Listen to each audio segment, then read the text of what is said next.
సహించాను భర్యోచ్చాను తాడోపేడో తేల్చుకుంటాను నేటితో దొరల పాలన నుండి పోలవరం నియోజకవర్గం విముక్తి చెందుతుందోటూ హాట్ కామెంట్ చేశారు పోలవరం ఎమ్మెల్యే చిర్రి బాలరాజు.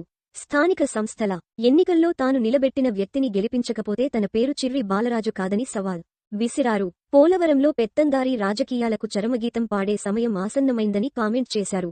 జనసేన పార్టీ నిర్మాణ సారథుల సమాచార సేకరణ కమిటీల దరఖాస్తుల కార్యక్రమానికి పోలవరం నియోజకవర్గంకి చెందిన నాయకులు కార్యకర్తలు అభిమానులు జంగారెడ్డిగూడెం వై జంక్షన్ నుంచి ఏలూరు జిల్లా పార్టీ కార్యాలయం వరకు 200 కార్లతో భారీ ర్యాలీ నిర్వహించారు.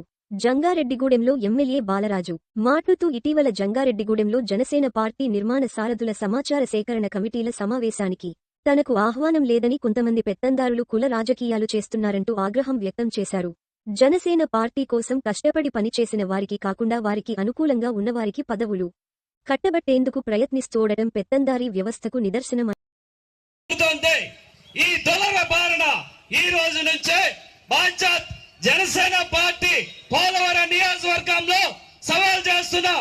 రేపు రానున్న స్థానిక ఎన్నికల్లో నేను నిలబడినటువంటి వ్యక్తి, నేను పెట్టినటువంటి వ్యక్తి భారీ మెజార్టీ గెలిపించకపోతే చిర్రి బాలరాజు కాదని ఈ సభాముఖంగా మీ అందరికీ కూడా సవాల్ చేస్తూ ఈరోజు పోలవరం నియోజకవర్గంలో జనసేన పార్టీ అంటే చిర్రి బాలరాజు అంటే జనసేన పార్టీ అని మరొకసారి మీ అందరికి కూడా సవాల్ విసురుతూ రానున్నారు.